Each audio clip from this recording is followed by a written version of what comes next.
அந்த வீடியோ கொஞ்சம் ப்ளே பண்றா. திமுக யாரு? அண்ணா தோற்றுவித்தது. அதை ஒழிக்கணும்னு நினைக்கிறோம். திராவிட கட்சி ஊழல்ல ஊறி தலைச்ச ஒரு கேடுகட்ட ஆட்சி கட்சி, அதை ஒழிக்கணும்னு நினைக்கிறோம். இதை எதிர்த்தாயா ரொம்ப நாளா சண்டை போட்டுக்கிட்டு இருக்கோம். அப்புறம் இந்த பக்கம் அண்ணா, இந்த பக்கம் எம்ஜிஆர், நடுவால நீன்னா முதல்ல இவனை போடுறான்னு தானே வரும். பேரறிஞர் அண்ணா அவர்களை நாங்க ஏன் தொடாம இருக்கோம்னா, அவர் போராடி 47 கட்சி ஆரம்பிச்சு 67 இப்ப ஆட்சி 49 ஆரம்பிச்சு 67 1.5 ஆண்டுகள் தான் இருக்குது. ஒருவேளை அவர் 5 ஆண்டுகள் ஆட்சியை முழுமையா பண்ணியிருந்தா நல்ல ஆட்சி கொடுத்து நிறைவு செஞ்சு தொடங்கி இருக்கலாம். ஒரு கெடுவாய்ப்பா அவர் 1.5 ஆண்டுகளை இறந்துறாரு. அவருடைய ஆட்சியில குறை சொல்ல முடியாது. இந்த வீடியோ இல்லடா, அந்த வீடியோ போடுறா கருமம் காலையில.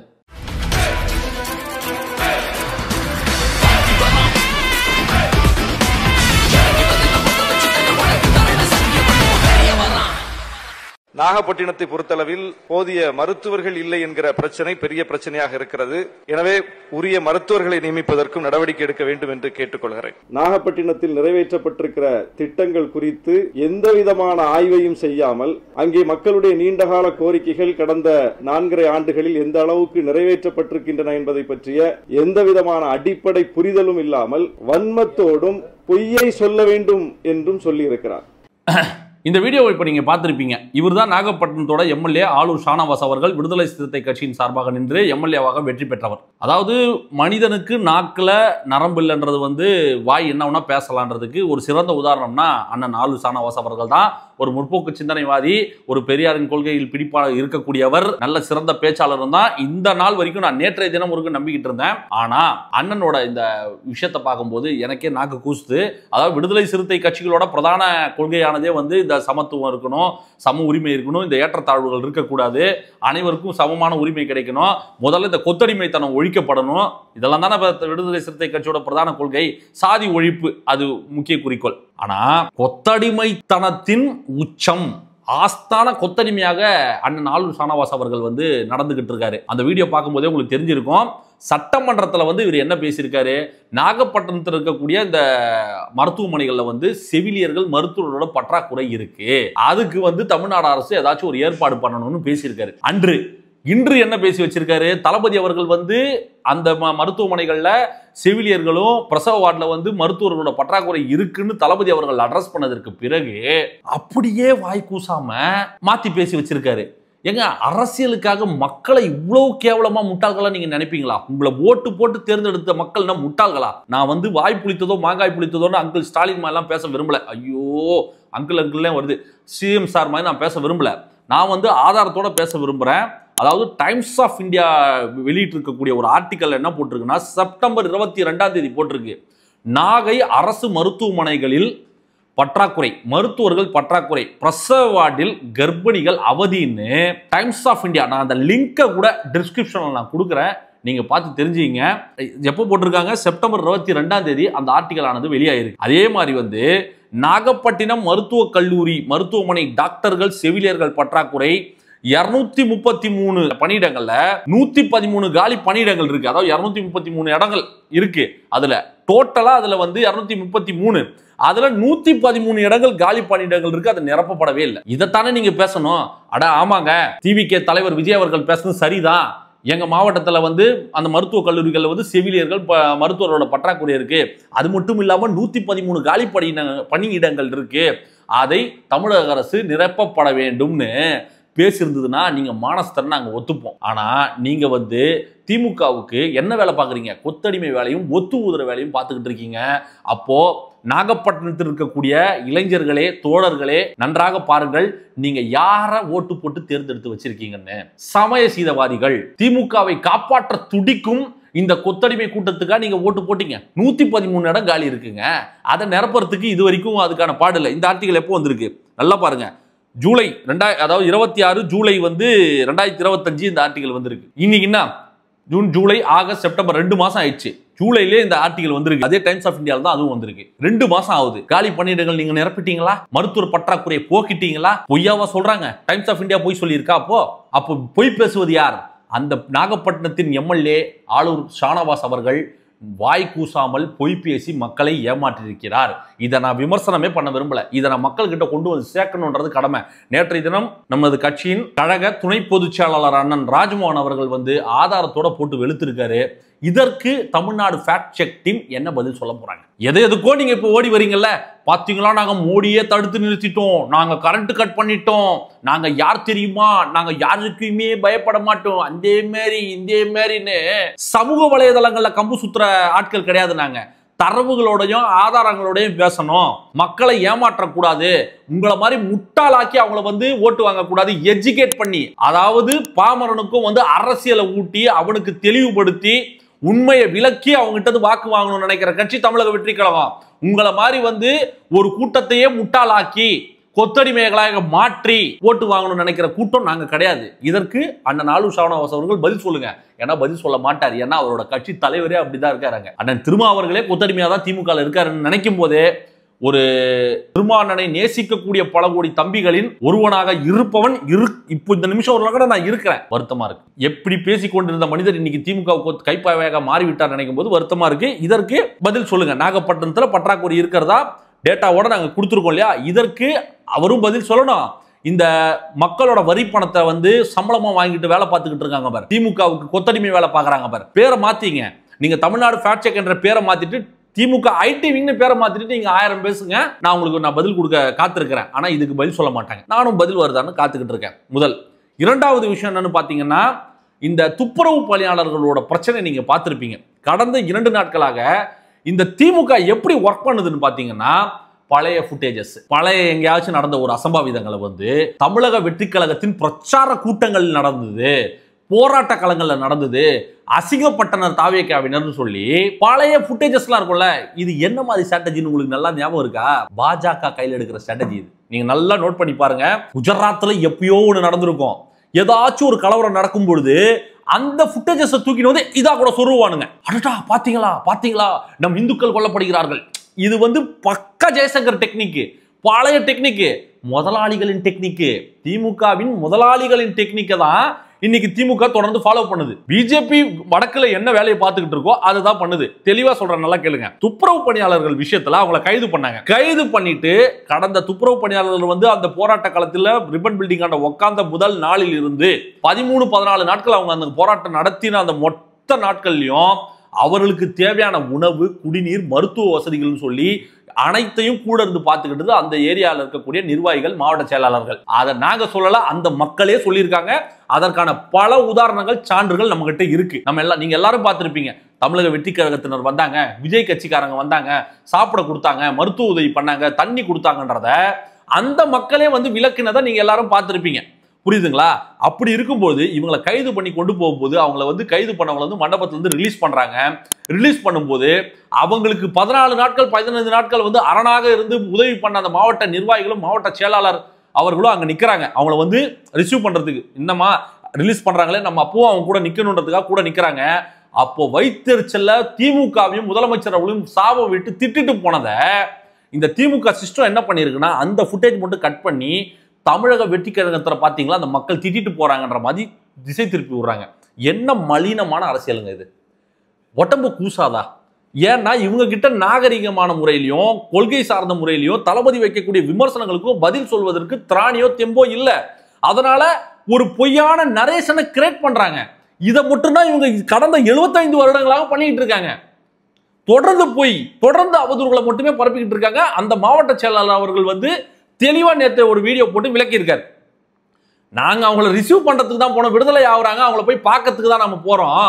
அவங்க பச்சை திட்டிட்டு போறாங்க திமுகவே, ஸ்டாலின் அவர்களையும். அதனால எங்களை திட்டுற மாதிரி இவங்க திசை திருப்பி வச்சிருக்காங்கன்னு விளக்கத்தையும் கொடுத்துட்டோம். அங்கே அவங்களோட மண்டை உடஞ்சுதா?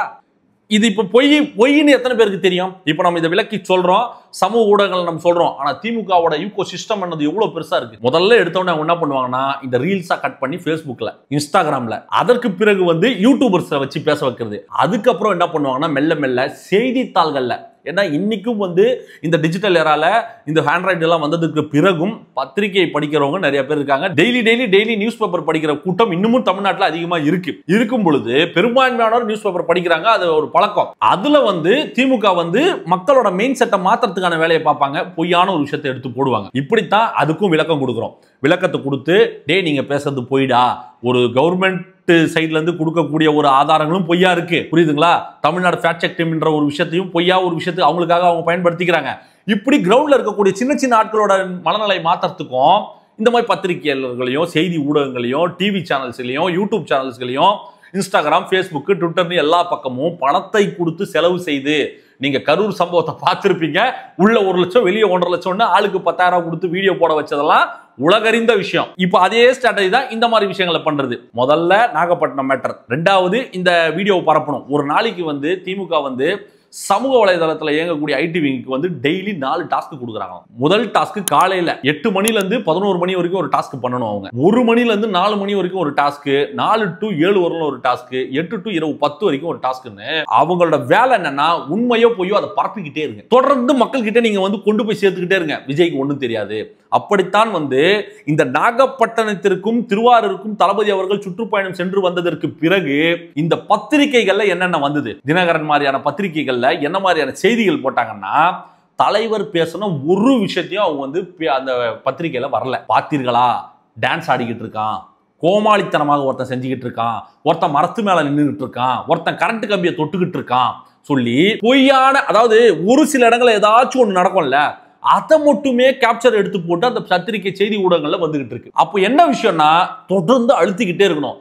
இந்த மாதிரி அழுத்தம் ஒருத்தருக்கு கிடைச்சது. அண்ணன் கேப்டன் விஜயகாந்த் அவர்களுக்கு இதை விட பயங்கரமான ஒரு நெருக்கடிகள் அந்த டைம்ல கொடுத்தாங்க. ஆனா அதற்கு இணையாக இப்ப நம்ம தளபதி அவர்களுக்கு நெருக்கடி கொடுக்குறாங்க. ஆனா நம்ம பசங்க நேற்றைய தினம் ஃபேக்ட் செக்கை வச்சு பந்தாடிட்டாங்க. பந்தாடி அடிச்சு 6 நொறுக்கிட்டு இருக்காங்க பசங்க போட்டு. நீ எனக்கு பதில் சொல்லு, நீ சொல்றல்ல அலையாத்தி காடுகளோட பரப்பளவு கூடி இருக்கின்ற, குறைஞ்சிருக்கின்ற, நாங்க என்ன கேள்வி கேட்கிறோம் உங்ககிட்ட? யோ, மரங்கள் வெட்டப்படுதுன்னு அங்க அந்த மக்கள் புகார் கொடுக்குறாங்க, அதுக்கு நடவடிக்கை எடுத்தியா இல்லையான்னு கேட்டா கூடி இருக்கு கூடி இருக்கு கூடி இருக்குன்னு இன்னைக்கு ஒரு செய்தித்தாள்ல வந்து ஒரு பெய்டு ஆர்டிகல் வந்திருக்கு. பாத்தீங்களா அலையாத்தி காடுகளினோட நன்மைகள், அலையாத்தி காடுகள். எத்தனை நாள் உங்களுக்கு அந்த அலையாத்தி காடுகள் மேல அக்கறை இல்லையா? எனக்கு உண்மையாலேயே ரொம்ப பெருமையா இருக்கு. தளபதி அவர்கள் வந்து ஒவ்வொரு மாவட்டத்துக்கு போகும்போதும் அந்த ஒவ்வொரு மாவட்டத்தில் இருக்கக்கூடிய பிரச்சனைகள் எடுத்து பேசும்பொழுதுதான், ஒரு பழமொழி இருக்கு தமிழ்ல, புருஷனை பார்த்தோன்னா தான் தாலி தொட்டு பார்ப்பாங்கன்ற ஒரு கான்செப்ட். அந்த மாதிரி அப்படியா நாகப்பட்டினத்துல பிரச்சனையா, இவங்களுக்கு அப்பதான் விழிப்பே ஆகுது. வெறும் 4 மாவட்டத்தை தான் போய் தலைவர் பேசி இருக்கிறாரு. எங்க? திருச்சி, அரியலூர், நாகப்பட்டினம், திருவாரூர் சொல்லிட்டு ஒரு 4 மாவட்டத்தில் போய் பேசுனதுக்கே இவங்களால பதில் சொல்ல முடியாம திமுக திணறுகிறது. ஃபேக்ட் செக்க கூட்டு வரானுங்க, பெய்டு யூடியூபர்ஸை கூட்டு வரானுங்க. நாகப்பட்டினத்தில் தலைவர் அவர்கள் பேசிய ஒவ்வொரு வரிகளையும் ஒட்டுமொத்த பத்திரிகையாளர் சமூகத்துக்கும் தெரியும் இது உண்மை. தளபதி சொன்ன விஷயம் உண்மைன்றது எல்லாருக்குமே தெரியும். அங்க கப்பல் தயாரிக்கிற நிறுவனமும் அந்த ரயில் பெட்டிகள் தயாரிக்கிற கம்பெனிஸ் எல்லாம் மூடிட்டானுங்க. அப்படி ஒரு கம்பெனியே இல்லைன்னு சொல்றான் ஒரு பைத்தியக்கார வாட்ச்மேன் சன் டிவில உட்காந்து. புரியுதுங்களா? ஏன்னா அவங்க அறிவுக்கு ஏற்றது அவ்வளவுதான். நாங்க வந்து அந்த மாவட்டத்துல என்ன இருந்தது, இதற்கு முன்னாடி எப்படி நடைமுறை இருந்தது, அந்த கம்பெனி ஏன் மூடினாங்க, இப்ப திரும்பவும் அதை திறக்கிறதுக்கான முயற்சி பண்ணா பல இளைஞர்களுக்கு வேலை கிடைக்குமே அக்கறையில சொன்னா, அந்த கம்பெனி அங்க ஒண்ணு இருந்ததுக்கான அடையாளமே இல்ல, அத்திப்பட்டின்ற ஒரு கிராமமே இல்லைன்னு உருட்டானுங்க இவங்க பிரைம் மீடியால வந்து உட்காந்து. இவங்களை வச்சுக்கிட்டு நம்ம எப்படி அரசியல் பண்றது? அதாவது ஒரு படத்துல ஒரு காமெடி ஒண்ணு வரும், இது சாதாரணமான பைத்தியம் கிடையாது, சரி செய்ய முடியாத பைத்தியம்னு. அந்த மாதிரி கூட்டத்துக்கிட்ட போய் நம்ம அரசியல் பண்ண வேண்டியதா இருக்கு. புரியுதுங்களா? நான் கூட என்னவோ நினைச்சேங்க, நான் கூட எல்லாம் நம்ம எல்லாம் ஒரு முன்னாள் ஊபி தானே, ஆஹா திமுக தான் வந்து முற்போக்கு சிந்தனை வாய்ந்த ஒரு கட்சி, ஒரு கொள்கை பிடிப்புள்ள ஒரு கட்சி, மொழிப்பற்று உள்ள ஒரு கட்சி, அது தன் கொண்ட கொள்கையில உறுதியா நிக்கக்கூடிய ஒரு கட்சி, அப்படிதான் நம்பிதாங்க நானும் ஏமாந்தேன். வெக்காளி வெளியே வந்து பார்த்தாதான் தெரிஞ்சு கேடுகட்ட கும்பலா இருக்கு, பேசுறதெல்லாம் பொய்யா இருக்குங்க. ஒரு விஷயமும் உண்மை கிடையாதுங்க. ஆபாசம், அவதூறு, பொய், இந்த 3 விஷயங்கள் மட்டுமே கையில வச்சுட்டு அவங்க தொடர்ந்து பேசிக்கிட்டு வந்துட்டு இருக்காங்க. இப்படியான விஷயங்கள் வந்து நம்ம கவனமா இருக்கணும். இந்த அலையாத்தி காடுகள் மேல திடீர் அக்கறை வரட்டும், நாகப்பட்டினத்துல மருத்துவர் இல்லைன்னு சொன்னா இருக்குன்னு போய் பேசுறதும் கூசாம, காலி பணியிடங்கள் நிரப்பாம இருக்கு, 113 காலி பணியிடங்களுக்கு அது நிரப்பாம போய் பேசுறது. அதற்கு பிறகு வந்து மக்கள் காரி காரி திமுக திட்டிட்டு போன வீடியோ வந்து தாவேகாவை பார்த்து திட்டுறாங்கன்னு சொல்லி திருப்பி விட்டது. இப்படியான பல பொய் விஷயங்களை வந்து தமிழ்நாட்டில் வந்து இவங்க தொடர்ந்து பரப்பிக்கிட்டு வந்துகிட்டு இருக்காங்க. அதுக்கப்புறம் வந்து ஒரு முக்கியமான விஷயம் நம்ம பேசணும். ஒண்ணும் கிடையாது, இது வந்து தளபதி மீது இருக்கக்கூடிய ஒரு அன்பின் காரணமாக திருவாரூருக்கு போகும்போது ஒரு கிரெயின்ல வந்து ஒரு மாலையை வந்து போடுறாங்க. இதுல என்ன தவறு? இவருக்கு நிபந்தனை வந்து தளபதி கார் மேல வந்து நிக்க கூடாதுன்றதெல்லாம், தான் ரசிகனோட தான் தொண்டனோட ஆசையை நிறைவேற்றணும், அவன் ஏமாந்துட கூடாதுன்னு நினைக்கும் போது எந்த நிபந்தனை இருந்தாங்க தூக்கி போடணுங்க. அதெல்லாம் தளபதி நினைச்சு கூட பார்க்காம மேலே ஏறி நின்னாரு. மேலே ஏறி நின்று அந்த மரியாதையை வாங்கிக்கணும். அவன் பல மணி நேரம் அங்க நிக்கிறான், அதுக்கு செலவு பண்ணிருக்கான். அது என்ன கொஞ்ச நேரம் நான் எடுத்துட்டு வந்த பொருளை என் தலைவனுக்கு நான் கொடுக்குறேன் போது அவன் ஒரு அலாதியான இன்பத்துக்கு போறான். என் பொருளை தலைவன் கையில பிடிச்சிட்டாரு, அந்த வேலை பிடிச்சிட்டாரு, நான் கொடுத்ததை வாங்கிட்டாரு, நான் கொடுத்த கண்ணாடி போட்டாருன்னு அவன் சந்தோஷப்படுறான். அது என்னவோ அவனுக்கே கிடைச்ச ஒரு சந்தோஷம் மாதிரி அவன் நினைக்கிறான். அப்படியும் ஒரு மாலையை போடுறாங்க. அதுல என்ன தவறு? இந்த திமுக போடாத மாலைகளா? பணமாலை, நுங்கு மாலை, ஆப்பிள் மாலை, சாத்துக்குடி மாலை, பெரிய பெரிய ஜேசிபில வந்து ரோஜா பூவை போட்டு கொட்டுறது. அவங்க மேல நீங்க நடவடிக்கை எடுக்க மாட்டீங்களா? அவங்க மேல நீங்க புகார் தெரிவிக்க மாட்டீங்களா?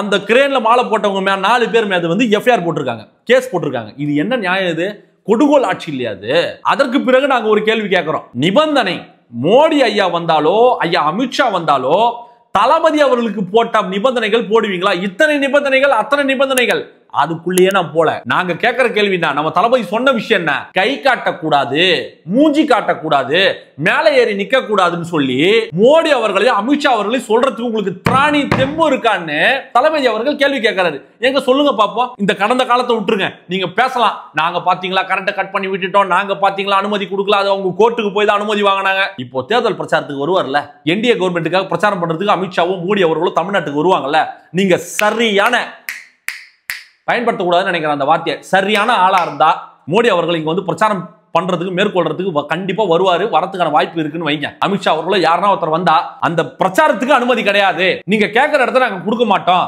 அவர்கள், அதாவது மோடி அவர்களோ அமித்ஷா அவர்களோ வண்டிக்குள்ளதான் உட்காரணும், கை காட்டக்கூடாது, மேலே ஏறி நிக்க கூடாது, பேசவே கூடாதுன்னு சொல்லி உங்களால சொல்றதுக்கு உங்களுக்கு தைரியம் இருந்தா சொல்றா, நான் பேசதே நிக்கிறேன், உங்களால முடியுமா? இதைத்தான் எங்க தளபதி கேட்கிறாரு. அதுக்குள்ள வந்து இந்த ஃபேக்ட் செக் டீம் தூக்கிட்டு வந்துட்டாங்க. ஆவுனா தாலியை தூக்கி தூக்கி காட்டுவாங்க பாரு, ஜீன்ஸ் படத்துல ராதிகா அந்த மாதிரி ஆவுனா தாலியை தூக்கி தூக்கி காட்டுறது வந்து பாத்தீங்களா ஃபேக்ட் செக் பாத்தியோ. உங்ககிட்ட கேட்டது என்னயா? உனக்கு தைரியம் தெம்பு இருக்குதா? இப்ப வருவார்ல பிரச்சாரத்துக்கு வருவாங்களே, அப்ப சொல்லுவியா நீ கை காட்டாத, மூஞ்சி காட்டாத, மேலே ஏறி நிக்காத, உன்னால சொல்றதுக்கு அந்த நிபந்தனை போறதுக்கு உனக்கு தெம்பு இருந்ததுன்னா சொல்லுடா, பேசுறது நிறுத்திடுறேன். இதுக்கு பதில் சொல்லியானா ஆவுனா தூக்கி தூக்கி காட்டுறது பாருங்க பாருங்கன்னு ஒத்தடிமை கூட்டம் ஒட்டு மொத்தமும். எனக்கு வந்து எரிச்சல் ஆகுதுங்க எனக்கு இவங்க பண்றதெல்லாம் பார்க்கும்போது. கொஞ்சமும் தார்மீக ஒரு குறைந்தபட்ச ஒரு மனிதாபிமானமே இல்லாம பொய்களை பேசிக்கிட்டு சுத்திக்கிட்டு இருக்க இவங்களுக்குலாம் நம்ம ஓட்டு போடணுமா? ஏன்டா ஓட்டு போட்டோம்? எனக்கு உடம்பெல்லாம் அப்படியே கூசுது. எனக்கு திமுக தான் நான் ஓட்டு போட்டேன் போன வாட்டி. இப்பேற்பட்ட கட்சிக்கு ஓட்டு போட்டேன்னு நினைக்கும் போது என் நண்பர்கள்லாம் என்ன காரி காரி துப்புறான். உன் பேச்ச கேட்டு நான் வந்து ஓட்டு போட்டேனே, நான் வந்து நாம் தமிழருக்கு ஓட்டு போட்டது, அப்ப செத்து போயிடறான். நான் நீ நாம் தமிழருக்கு ஓட்டு போட்டு போதே நீ செத்து போயிருக்கணும், தெரியாம திமுக போட்ட. அதனால நீ திட்டத்தை நான் கேட்டுக்கிறேன், என்ன மன்னிச்சிரு. இனிமே அந்த தப்பை நான் செய்ய சொல்ல மாட்டேன். நமக்கான ஒரு கட்சி வந்துருச்சு வாங்கடான்னு சொல்லி ஒவ்வொருத்தரும் கேன்வாஸ் பண்ணி கூட்டு வந்துகிட்டு இருக்கோம். இந்த கேடுகட்ட ஓட்டு போட்டு நான் வேற வாங்கி கட்டிக்க வேண்டியதா இருக்கு இவங்க கிட்ட. புரியுதுங்களா? மக்களை விழிப்பாக இருங்கள், தெளிவாக இருங்க. இந்த 2026 ஓட விடுவோம். இந்த அடுத்த சம்பவம் கரூர் பார்ட்டி வராக, அடுத்த சனிக்கிழமை சம்பவத்துக்கு தயாராகுங்க. இன்னும் 2-3 நாட்கள்ல இன்னொரு வெடிகுண்டை தூக்கி போட போற தளபதி. தம்பி ஃபேக்ட் செக் அண்ணே கார்த்திகேயன் அண்ணே, அட்மின் நீங்க தான் அண்ணே ஃபேக்ட் செக் டீமுக்கு. ஐயன் கார்த்திகேயன் அவர்களுக்கு வணக்கம். குறிப்புகள்லாம் எடுத்து ரெடியா வச்சுங்க. கரூர் ஒரு குண்டை தூக்கி போட போறாரு. என்ன குண்டு?